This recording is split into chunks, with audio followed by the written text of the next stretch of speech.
若缺其用不敗，大用不出。 Hai sahabat Asyik Film, gimana kabar kalian hari ini? Semoga tetap sehat ya, karena musim sekarang banyak orang yang kelihatan sehat namun hati dan perasaannya terluka. Semoga itu bukan di antara kalian ya. Oke, tetaplah enjoy untuk menjalani hidup dan jangan lupa untuk full senyum. Pada episode kali ini Mimin akan ngebahas sebuah film seru yang mengisahkan perseteruan antara pendekar hebat di segala aliran demi mendapatkan pusaka sakti paling ampuh yang berupa pedang langit dan golok pembunuh naga. Film ini berjudul New Kung Fu Master yang dirilis tahun 2022. Adalah bagaimana kisah perjalanan dan endingnya. Untuk itu tak usah berlama-lama, langsung saja siapin kopi udutnya dan sama-sama 1, 2, 3 semonggo.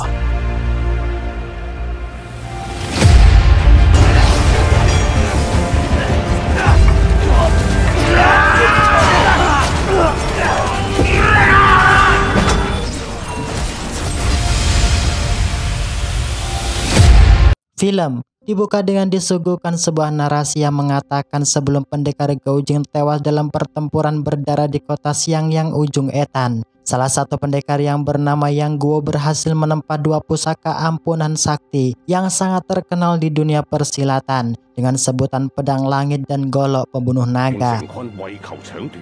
Karena rumor akan keampuhan kedua pusaka itulah membuat para pendekar dari segala penjuru dunia persilatan berlomba-lomba ingin mendapatkannya. Ya, karena tak ingin kedua pusaka tersebut jatuh di tangan orang yang salah, pendekar dari sekte Ming Sang Raja Singa Emas berhasil mendapatkan pusaka golok pembunuh naga. Karena iri serta tetap berambisi memiliki pusaka tersebut, pendekar Cheng Kun yang merupakan kakak seperguruan Raja Singa Emas sengaja menfitnah dengan cara membunuh ratusan pendekar hebat dari 6 perguruan besar yang tujuannya tak lain untuk menyingkirkan Xie Xin Sang Raja Singa Emas demi mendapatkan pusaka ampuh golok pembunuh naga yang berada di tangannya dalam kondisi yang terdesak karena kehilangan kedua indera penglihatan.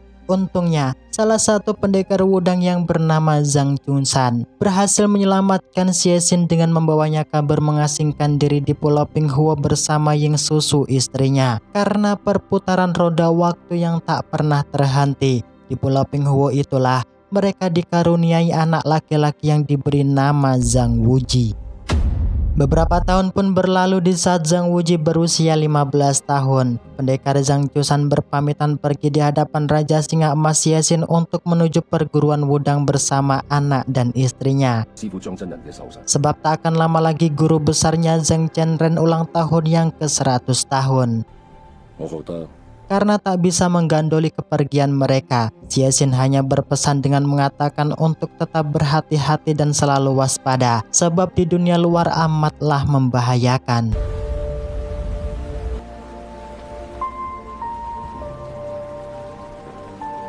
Dan benar saja tak lama meninggalkan Pulau Pinghuo, mereka bertemu dengan seorang yang sedang terluka. Zhang Wuji yang kasihan melihat si gadis kecil yang menangisi ibunya. Ia mencoba menghibur dengan memberikan kalung giok miliknya. Disinilah baru terungkap jika wanita tersebut merupakan mata-mata utusan sekte Imei. Setelah memberitahu jika Zhang Chunsan dan Ying Susu telah datang di sekte Wudang, sang tetua sekte Imei Mencie dengan kejam mengakhiri nyawa wanita tersebut. Dengan imbalan ia berjanji akan merawat dan membesarkan anaknya dengan baik. Tak berselang lama, malam harinya setelah sampai di perguruan Wudang, terlihat para pendekar penjuru benua yang mengatasnamakan dirinya dari sekte kebenaran berkumpul mendatangi perguruan Wudang. Tujuan mereka datang tak lain untuk menangkap Zhang Chunsan agar dapat memberitahu keberadaan Xie Xin Sang Raja Singa Emas. Mengetahui jika tujuan serta ambisi mereka hanyalah demi mendapatkan pusaka golok pembunuh naga, tentu Zhang Chunsan tak sudi memberitahu keberadaan Raja Singa Emas pada mereka. Karena tak ingin adanya keributan, sang tetua perguruan Wudang Zhang Chenren mencoba mencairkan suasana dengan mengajak mereka semua masuk ke dalam aula beramai memotong kue ulang tahunnya.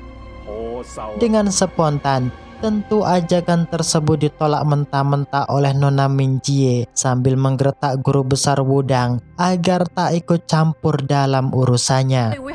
Mendengar perkataan yang tak mengenakkan di telinga, Chen Ren mengatakan di hadapan Nona Minjie jika dirinya siap untuk menghadapi semua orang bawaannya.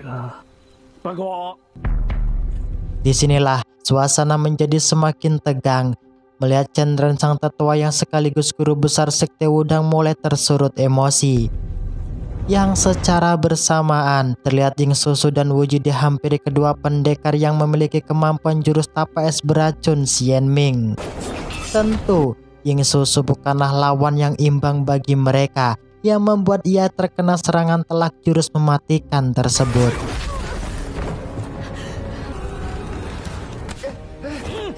Mendengar suara jeritan, Chen Ren pun seketika melesat melumpuhkan salah satu pendekar tapa es beracun yang menyelinap masuk di perguruannya. Di saat hendak mengakhiri nyawa pendekar tersebut, aksinya terhenti di saat melihat Zhang Wuji dalam cengkraman pendekar satunya. Di sini ia mengajukan pertukaran di hadapan Chen Ren jika tak ingin melihat Zhang Wuji tewas di tangannya. Ya, di saat saling menghempas melemparkan itulah Zhang Wuji terkena pukulan tapa es beracun Xian Ming yang membuat saraf di seluruh tubuhnya membeku. Chusan yang mengetahui anak dan istrinya terluka parah. Dengan amarah yang membara itulah Zhang Chusan mengatakan di hadapan gurunya jika dirinya tak ingin menyusahkan perguruan Wudang dan akan melawan para pendekar sekte kebenaran seorang diri.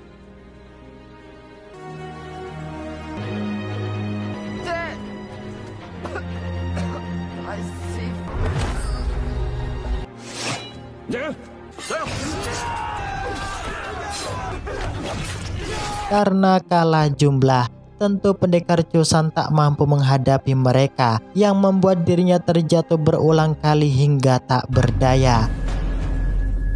Tetua sekte Ime yang geram, ia pun juga ikut parti menyerang pendekar Chusan dengan menggunakan pusaka pedang langitnya. Chen Ren yang tak ingin melihat pendekar Chusan terbunuh di tangan Minjie, ia pun seketika melesat menangkis serangan dan menghempaskan pusaka pedang langit dari tangan Minjie.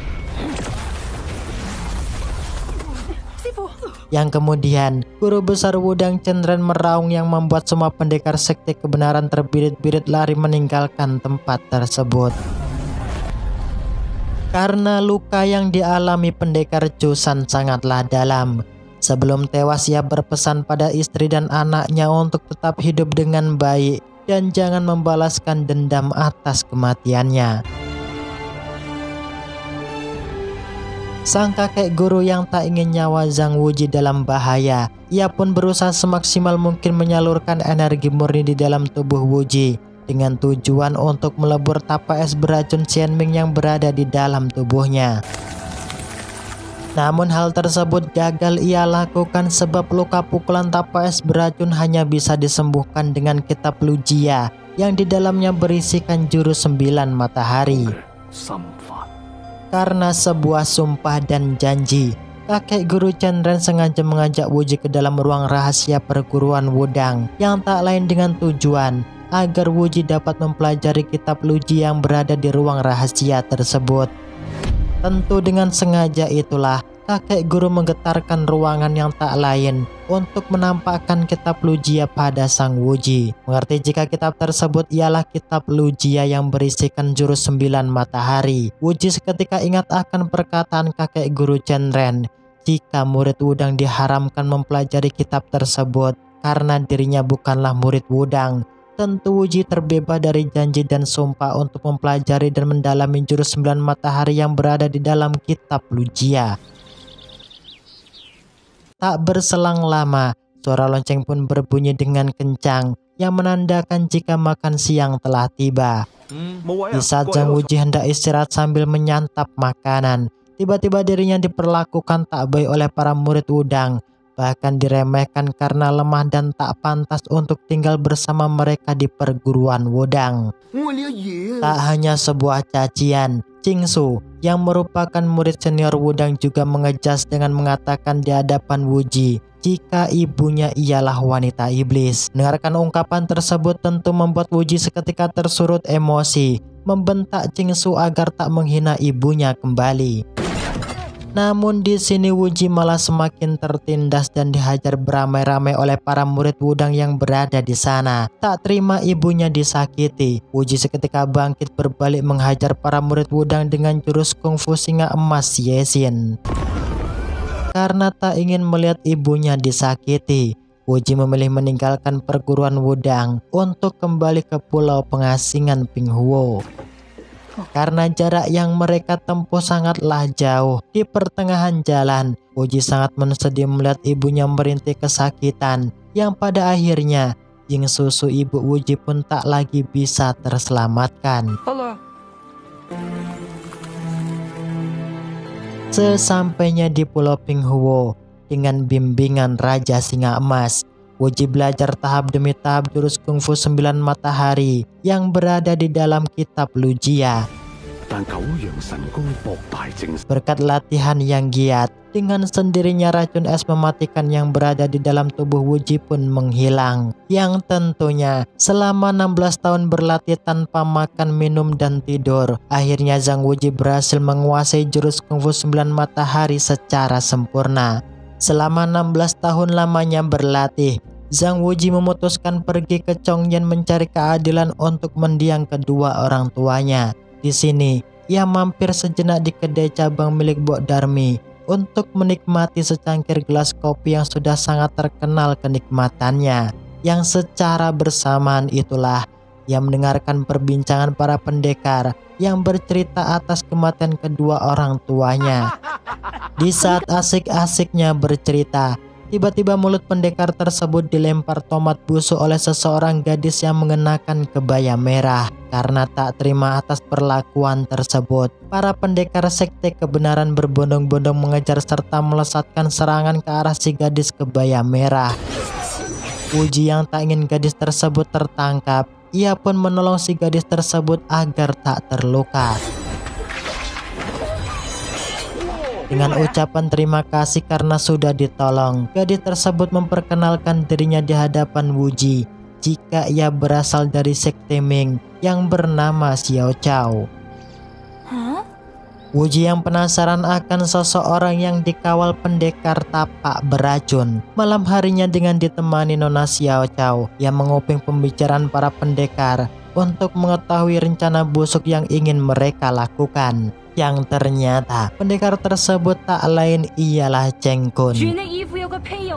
Di sini Zhao Min yang merupakan putri kerajaan Lao yang menggertak Cheng Kun agar dapat dengan segera mendapatkan pedang langit dan golok pembunuh naga guna menguasai dunia persilatan serta menghancurkan semua musuh kerajaan. Mendengar akan gertakan tersebut, Cheng Kun mengatakan rencananya di hadapan Zhao Min jika ia akan mengadu domba 6 perguruan besar dengan aliran sekte Ming agar mereka saling membunuh dan menghancurkan satu sama lain.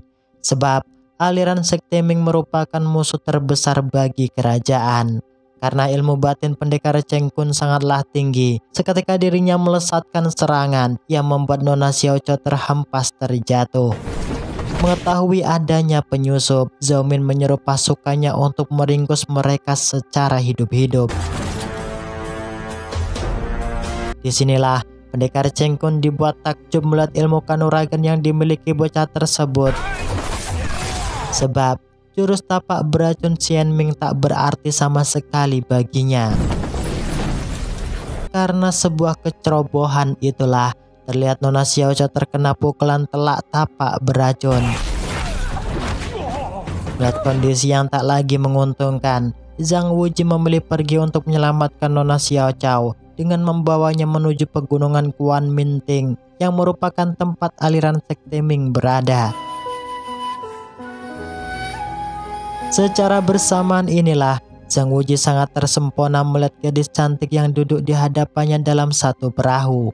Yang ternyata wanita tersebut tak lain ialah sosok gadis mungil yang pernah ia beri batu giok. Wanita tersebut bernama Ziruo. Tak berselang lama malam harinya, terlihat utusan perguruan Wudang sengaja datang ke markas Sekte Emei dengan tujuan mengembalikan pusaka pedang langit yang sudah beberapa tahun disita guru besar Chen Ren. Karena dirasa sudah memiliki kemampuan dan kekuatan yang cukup, keenam sekte besar mulai berunding memikirkan cara untuk meluluhlantahkan aliran sekte Ming yang dianggap sekte iblis musuh besar bagi kerajaan. Merasa misinya berjalan dengan mulus, Cheng Kun seketika mengusulkan ide penyerangan menipu Raja Lang dengan melakukan penyamaran menjadi Wuji palsu. Sebab satu-satunya cucu sang Raja Lang Ying Tie Chen hanyalah Zhang Wuji. Merasa jika ide tersebut sangatlah bagus, Ching Su akan mengambil alih untuk menyamar sebagai Zhang Wuji. Namun rencana mereka diketahui oleh pendekar si Kalong Ijo yang merupakan anggota aliran Sekte Ming.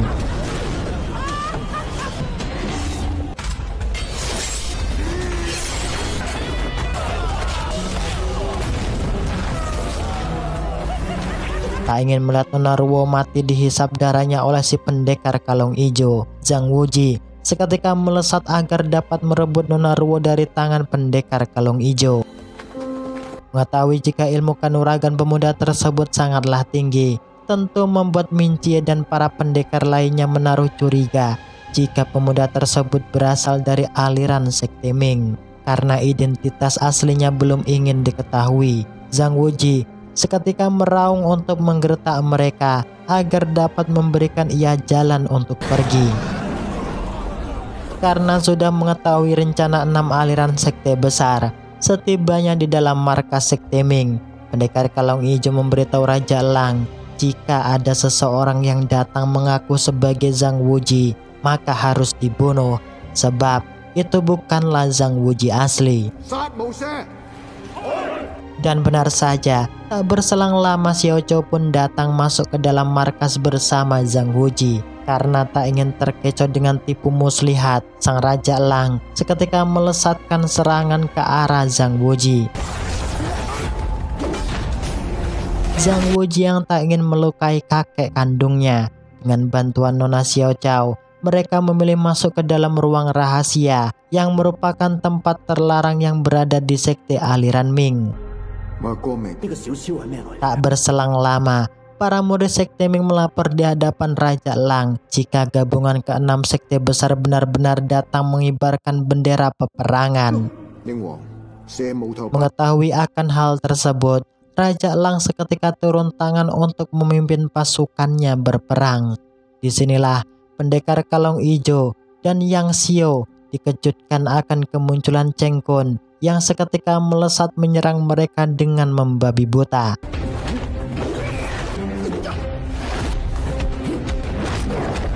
Tak hanya Cheng Kun, terlihat kedua pendekar tapak beracun juga datang ikut parti membantu meringkus Yang Suo dan pendekar Kalong Ijo. Dengan penuh kehati-hatian mencari jalan keluar, Zhang Wuji dan Nona Xiao Chou terkejut melihat tengkorak manusia yang berada di sana.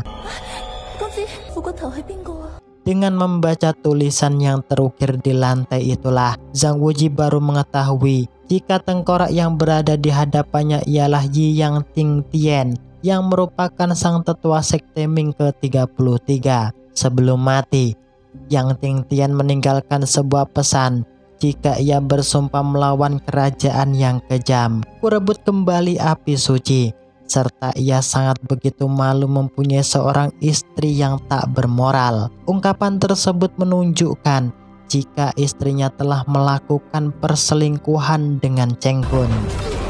Mengetahui jika hidupnya tak akan lama, pendekar Yang Ting Tian sengaja menuliskan 7 jurus kungfu penggeser alam agar kungfu yang ia miliki dapat dipelajari dan menjadi bekal untuk menjadi tetua yang ke-34 Sekte Ming.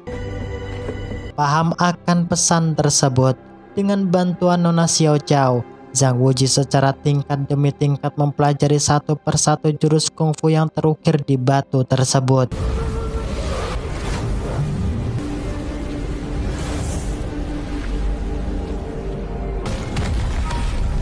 Sedangkan di dalam kerajaan Ming, terlihat Raja Lang mengalami desakan sebab kedua pendekarnya sudahlah terluka. Di sini Raja Elang menantang 6 sekte besar untuk dapat berduel one by one dengannya. Tentu keinginan tersebut ditolak oleh mereka, sebab hal itu merupakan kesempatan untuk menghancur dan meluluhlantahkan sekte Ming yang dianggap sebagai aliran iblis. Dan benar saja, terlihat para murid Kung Lun dapat diatasi dengan mudah oleh Raja Elang. Mengetahui kemampuan dan ketangguhan Raja Elang tak dapat dianggap remeh. Para murid Wudang seketika melesat menyerangnya dengan membabi buta. Ya, meskipun ia tertusuk pedang, namun sang Raja Elang tetap dapat bertahan dan mampu membengkokkan bahkan mematahkan pedang tersebut. Sedangkan di dalam ruang rahasia, terlihat Zhang Wuji dengan sangat singkat berhasil menguasai ke-6 jurus dari 7 jurus kungfu tetua yang Ting Tian, yang ternyata jurus tersebut juga mampu, bahkan ampuh memindahkan racun tapa es yang berada di dalam tubuh Nona Xiao Cao. Dengan melihat kondisi sang Raja Elang sudahlah terluka parah, salah satu biksu asal perguruan Shaolin menyarankan dengan menyuruh sang Raja Elang untuk dapat bunuh diri saja. Sebab cepat maupun lambat, sekte Ming akan segera musnah. Mendengar ungkapannya membuat telinga gatal, tentu membuat Raja Elang semakin tersurut emosi dan tetap menantang mereka semua untuk bertarung kembali. Yang untungnya, dalam kondisi terdesak, Zhang Wuji dan Nona Xiao Cao datang tepat waktu melerai dan menyampaikan akan hal kebenaran pada mereka. Ya, di sini Wuji mengatakan jika ada yang sengaja melakukan fitnah agar 6 perguruan besar dan sekte Ming saling menghancurkan dan membunuh. Sebab itulah Wuji mencoba untuk menyadarkan mereka jika selama ini ada seorang mata-mata kerajaan yang sengaja mengadu domba antar perguruan. Tak lain, orang tersebut ialah Biksu Yan Chen yang sengaja menyembunyikan identitas aslinya sebagai pendekar Cheng Kun.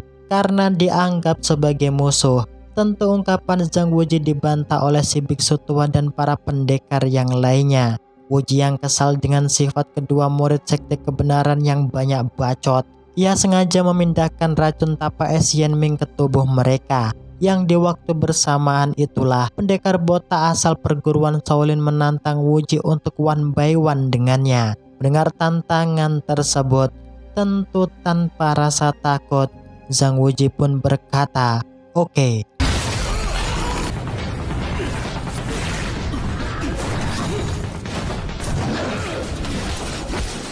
Di sini nampak jika Zhang Wuji sama sekali tak melakukan penyerangan, yang mana dirinya hanyalah menghindar jurus takar naga yang dikeluarkan Kong Xing.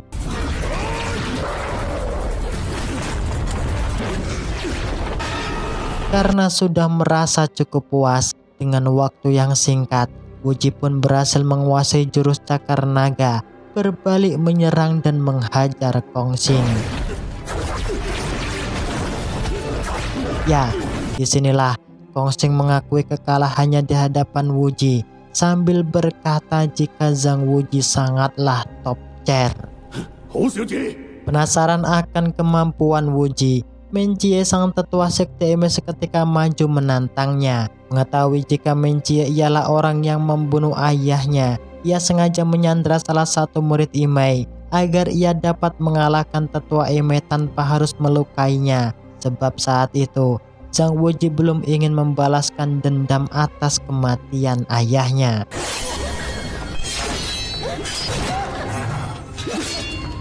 Dan benar saja, di sini Zhang Wuji pun berhasil mengalahkan Menjie dan merebut pusaka pedang langit dari tangannya.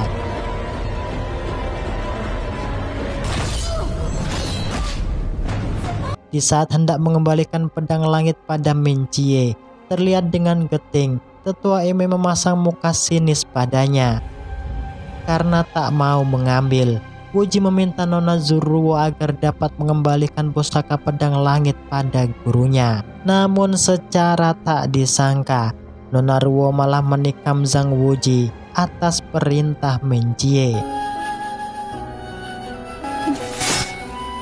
Seusai melihat Wuji terluka, sang Raja Elang, Pendekar Kalung Ijo, dan Yang Xiao menggertak mereka agar dapat segera keluar dari dalam sektenya.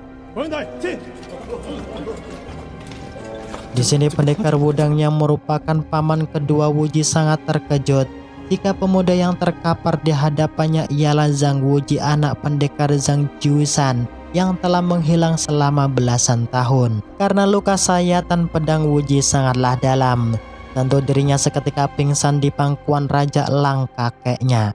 Para guru Wudang yang tetap menjaga persaudaraan dengan para pendekar 5 sekte besar, dengan sangat tergesa-gesa mereka keluar dari dalam sekte Ming agar tak dianggap melakukan kongsi.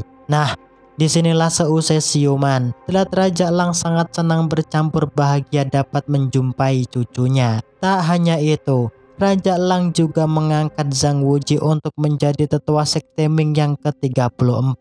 Karena sejatinya Zhang Wuji ialah berdarah aliran Ming, tentu ia tak dapat menolak keputusan tersebut demi menjaga dan melindungi sekte Ming dari berbagai hasutan dan fitnah.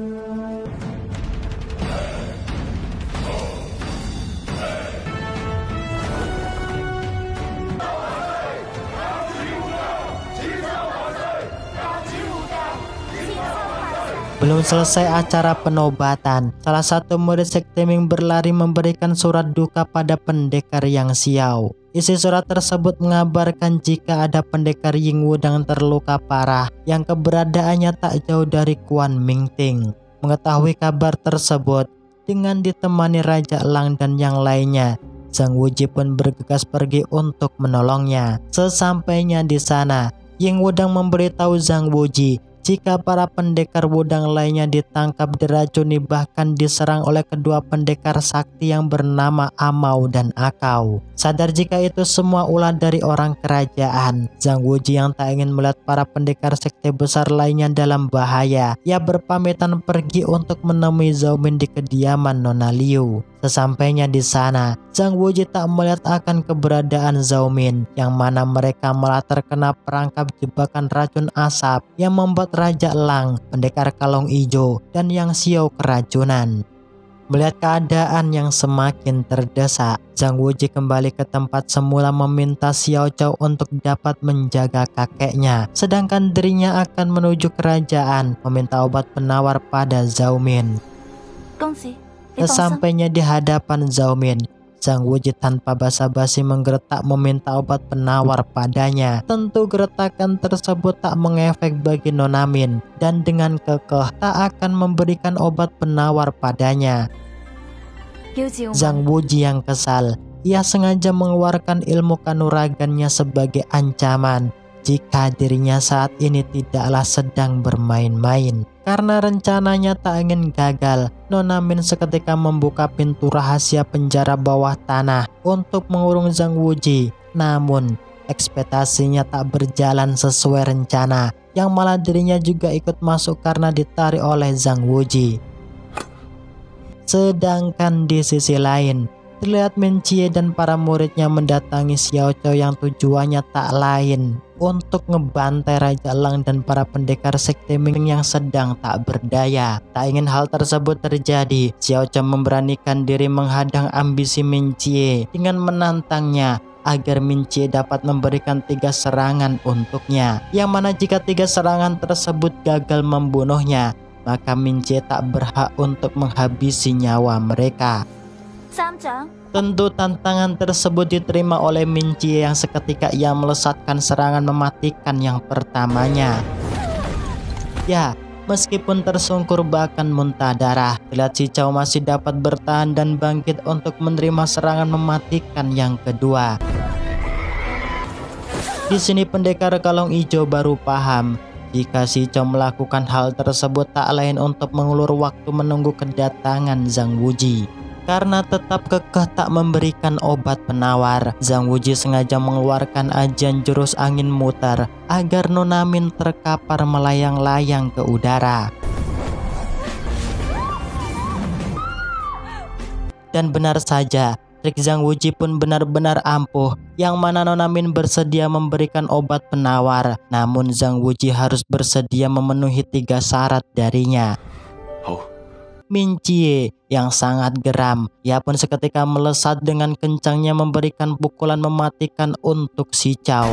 Yang untungnya Zhang Wuji pun datang tepat waktu yang membuat tetua sekte Eme terpental hingga muntah darah. Meskipun sekte Eme sangatlah membenci aliran sekte Ming, di sini Zhang Wuji tetap memperingati mereka agar berhati-hati sebab kerajaan sudah mengutus para pendekar sekti untuk membunuh semua anggota 6 perguruan besar. Karena pendekar yang melukai paman guru ke-6-nya menggunakan jurus mematikan dari Shaolin, Zhang Wuji mengajak Raja Lang dan yang lainnya untuk segera menuju perguruan Shaolin untuk meminta petunjuk pada biksu senior Kong Wen. Akibat mengabaikan perkataan Zhang Wuji, terlihat Min Chie dan para muridnya dicegat dan ditangkap kedua pendekar tapak beracun dan pasukan kerajaan Laoyang. Begitu halnya dengan Wuji. Sesampainya di perguruan Shaolin, dirinya terkejut mencium bau darah serta bangkai yang amat menyengat. Dan benar saja, di sini Wuji sedikit tak percaya melihat para murid perguruan Shaolin tewas dalam kondisi mengenaskan.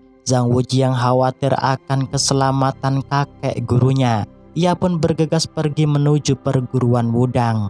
Ya, di dalam perguruan Wudang terlihat guru besar Zhang Chengren mendapat laporan dari salah satu biksu yang memberitahu jika semua murid Shaolin tewas dibunuh oleh sekte aliran Ming.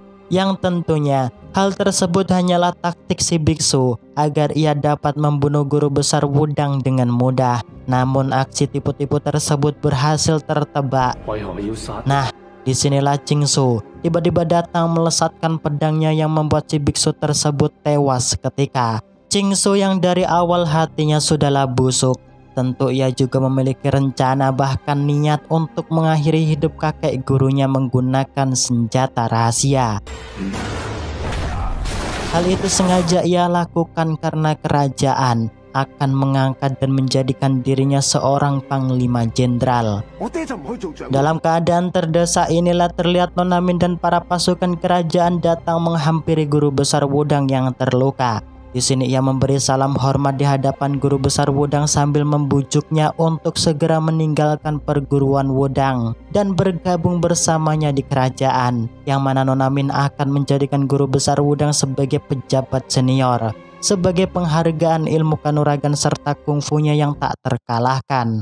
Mendengarkan ungkapan tersebut tentu Zhang Chengren menolak keras sebab dirinya tak butuh bujukan bahkan sebuah jabatan. Karena niat baiknya ditolak, Nona Min memerintahkan kedua pendekar yang bernama Amau dan Akau untuk membawakan kepala guru besar Wudang di hadapannya. Dalam kondisi yang menegangkan itulah, dari arah belakang Zhang Wuji datang sambil memanggil Zhang Chengren dengan sebutan kakek guru. Tentu, Zhang Chengren sangat terkejut bahkan terharu jika pemuda yang berada di sampingnya tak lain ialah cucunya Zhang Wuji yang sudah puluhan tahun menghilang. Di sini Zhang Wuji mengatakan di hadapan kakek gurunya jika dirinya akan mewakili perguruan Wudang untuk menghadapi kedua pendekar Amau dan Akau.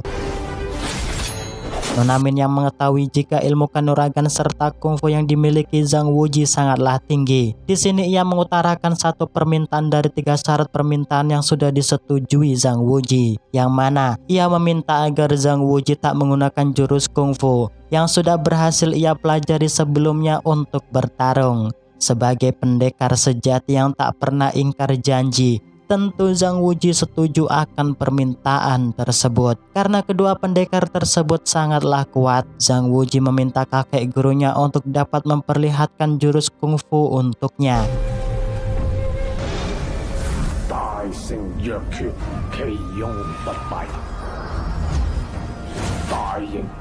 Dan benar saja, cukup sekali melihat Zhang Wuji secara sempurna mampu menguasai jurus Tai Chi yang diperagakan oleh sang kakek gurunya.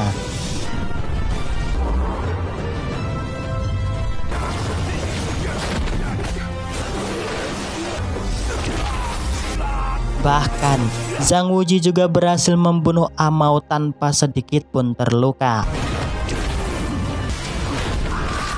Melihat kerabatnya tewas, giliran Akao maju menghadapi Zhang Wuji dengan menggunakan pusaka pedang langit yang berhasil ia rampas dari tangan tetua sekte Emei. Karena Wuji belum pernah mempelajari jurus menggunakan pedang, tentu ia sangat ragu berhadapan dengan Akao. Sebelum mulai, kakek guru memberitahu Wuji untuk dapat menggunakan jurus pukulan pedang yang sudah ia peragakan sebelumnya. Ya, disinilah Wuji juga mengeluarkan pusaka yang berupa golok, yang mana kesaktiannya tak kalah hebatnya dengan pedang langit. Tak lain pusaka tersebut ialah golok pembunuh naga.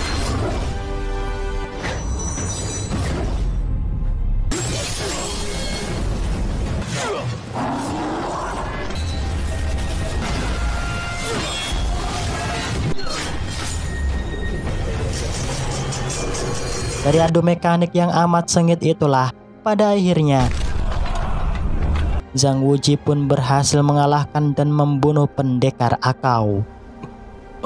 Tak berselang lama dari pertarungan tersebut, tiba-tiba pendekar misterius bertopeng datang secepat kilat, mengambil pusaka pedang langit dan membawa Nona Min pergi dari hadapan mereka. Di sini Nona Min menantikan kedatangan Zhang Wuji ke Datu, jika tak ingin melihat ke-6 perguruan besar mati secara mengenaskan di tangannya.